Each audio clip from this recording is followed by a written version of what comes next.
1794. Fortaleza impenetrable en París, conocida como la antecámara de la muerte. En su interior se encuentra Maximilien Robespierre, preparado para la cuchilla de la guillotina para pagar por el precio de sus actos. La Revolución Francesa es un momento en el que la gente comienza a creer que puede rehacer casi toda la sociedad. No solo pueden cambiar la política, instituciones, sino que a través de la acción política pueden cambiar también la naturaleza humana. Fue la revolución que más alteró las cosas, se deshizo de la Iglesia Católica, de la cristiandad, de la nobleza, del rey y de todo aquello que es tan fundamental antes del nacimiento del mundo moderno. La revolución dará de comer a los pobres, traerá la democracia a Francia y establecerá un nuevo orden en la sociedad, todo a cambio de un precio. Acabado en 1682, Versalles fue la obra maestra del rey Luis XIV. Para poner cierta distancia entre él y sus súbditos, Luis XIV se trasladó fuera de la capital de Francia a un pequeño pueblo a 19 kilómetros al este de París, donde ordenó la construcción del palacio más grandioso de toda Europa. Los recién casados Luis XVI y María Antonieta, ambos jóvenes, Luis XVI sin el deseo a gobernar y tampoco en amar. La celebración de la boda continúa varios días en Versalles, pero más allá de las puertas del palacio no hay motivo de celebración. Años de mala administración por parte de la monarquía ha llevado a los franceses a pasar penurias y hambres. Casi una década antes, el rey Luis XV había perdido una guerra de 7 años luchando contra Inglaterra por América del Norte. Este conflicto casi arruina a Francia, dejándola sin dinero y sin prestigio. Las arcas del Estado estaban casi vacías y, sin embargo, su población aumentaba día con día, con enfermedades como la peste, totalmente erradicada. Pocos morían, pero muchos pasaban hambre. Con la muerte de Luis XV, 4 años después de la boda real, un rey derrotado e impopular, dejando así a un país en el borde del caos. A pesar de la grandeza de su coronación, Luis XVI es totalmente consciente de que no está preparado para ejercer de rey. A 19 kilómetros, en París, está surgiendo una nueva era, aquella que entra en colisión con la monarquía, la era de la Ilustración. París ahora es una fuente filosófica, convirtiéndose así esta era como revolucionaria, aquella que te dice experimenta por ti mismo. Al otro lado del Atlántico, donde los americanos luchaban por independizarse del antiguo enemigo de Francia, Inglaterra, el joven rey Luis XVI quiere vengarse de las derrotas de su abuelo en la guerra y ve su oportunidad en la guerra de la independencia americana, confiando en la causa 2.000 millones de libras, lo suficiente para alimentar y dar cobijo a 7 millones de ciudadanos franceses durante un año. Lamentablemente, Luis XVI no sabía que esta inversión marcará el inicio de un colapso económico en Francia. Francia se endeuda con el fin de luchar en la guerra de independencia americana, mientras María Antonieta se encarga de generar sus propias deudas.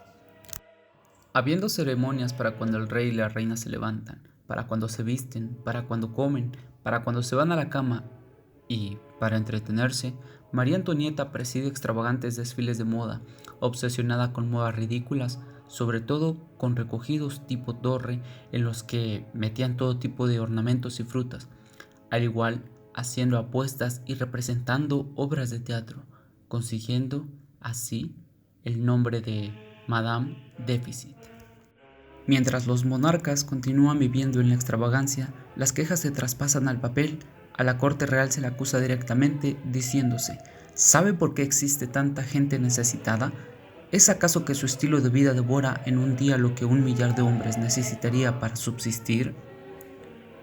Todo esto derivado por las escasez de alimento en Francia. Comienzan los robos y asaltos y en un intento de ejercer su liderazgo, Luis XVI hace reformas financieras cargando a los pobres con muchos impuestos mientras la nobleza no paga nada. La harina era la esencia de vida, el pan la medida de subsistencia. Los precios subieron y prontamente el precio de una rebanada de pan equivalía al pago de un mes. Los panaderos son acusados por guardar pan y son linchados allí mismo. Maximilien Robespierre aparece como un poderoso defensor, convirtiéndose en abogado de los oprimidos, pidiendo que la nobleza y el clero paguen impuestos. Los diputados se reúnen y juran que no dejarán de reunirse hasta tener una nueva constitución y ser los verdaderos representantes de Francia. Nacido en París el 26 de agosto de 1743, Antoine Laurent Lavoisier fue un ciudadano de gran espíritu público que participó en muchas comisiones y consejos creadas para mejorar la suerte de la gente. Debido a la situación económica que atravesaba Francia, era imposible que Lavoisier recibiera algún financiamiento para sus proyectos. Es por esto que invirtió $500,000 de francos en una asociación a fin de ganar dinero para sus investigaciones. Esta asociación era una sociedad privada comprometida con el gobierno francés para recolectar impuestos. Es por esto que los miembros eran el grupo más odiado en la Francia del siglo XVIII, aunque Lavoisier siempre utilizó el dinero que ganó en la investigación química, creando un magnífico laboratorio privado. Al igual, perteneció a la Academia de Ciencias Francesas, a la cual perteneció como miembro desde 1768, cuando contaba con solo 25 años. En 1780, un tal Jean-Paul Marat, periodista que se las daba de científico, pidió su ingreso a la academia y Lavoisier hizo lo posible para que no entrara, por la buena razón de que los tratados que ofrecía a la academia contenían nociones caseras y absurdas de la naturaleza del fuego. No tenían valor alguno. Marat, sin embargo, no se olvidó de esto. 1789 se adopta la Declaración de Derechos del Hombre y del Ciudadano. Esta contenía 17 artículos. En 1792, Lavoisier fue retirado de su laboratorio y más tarde arrestado. El oficial que lo arrestó, Jean-Paul Marat, quien era un poderoso cabecilla revolucionario, acusó a Lavoisier de haber participado en complots. Mientras su abogado defensor buscaba clemencia exponiendo sus méritos científicos, quien lo había arrestado, Marat, dijo: "La República no necesita sabios", dejando por un lado el debido proceso que Lavoisier debía tener. Era el 8 de mayo de 1794 cuando la mejor mente del siglo XVIII moría a causa de un deseo egoísta y rencoroso por mano de Marat, diciéndose entre los genios de esa época: "Alguien como él", refiriéndose a Lavoisier, nace cada 100 años. Y así se dieron casos de muerte tanto de inocentes como de revolucionarios. Ahora los derechos se habían dejado de lado, olvidando lo escrito en la Declaración de los Derechos del Hombre y del Ciudadano.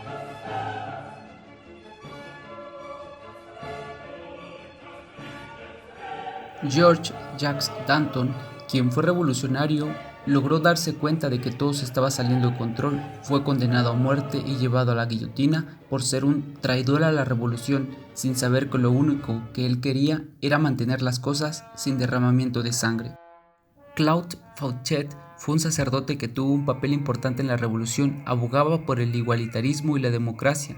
Cuando dijo que las muertes no eran necesarias, fue acusado de traidor y condenado a morir el 31 de octubre de 1793. Jean-Paul Marat, un revolucionario, cabecilla de la revolución, responde evidenciando nombres de aquellos que él piensa que están en contra de la revolución, alcanzando la ejecución de aproximadamente 200,000 personas.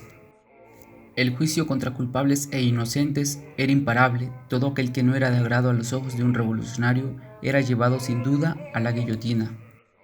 Las personas alrededor de París piden que pare el derramamiento de sangre, y es aquí donde una joven llamada Charlotte Corday creía que eliminando a Marat acabaría con el terror de la revolución, pues Marat era quien estaba delante de la revolución, al igual que de todas las atrocidades ocurridas.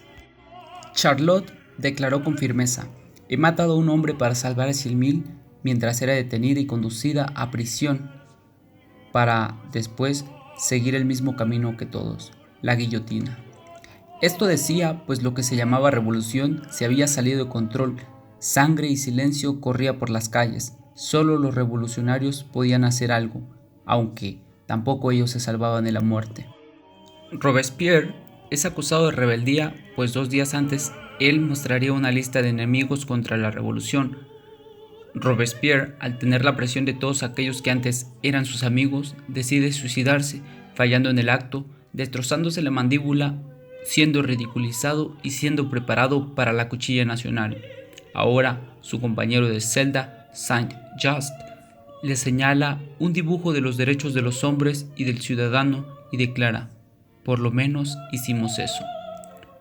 Juzgado por el mismo sistema que él originó, será una de las últimas víctimas de este sistema, acabando la era del terror con la caída del incorruptible, con el derramamiento de sangre de Robespierre. Como algo característico del siglo XVIII, aunque puede extrapolarse a prácticamente toda la historia de los derechos humanos, podemos resaltar que cualquier avance que se produce en el progreso del reconocimiento de los derechos humanos representa una crisis, un enfrentamiento entre el poder y un sector contrario a él que reclama aquello que considera que le pertenece y que no se le reconoce.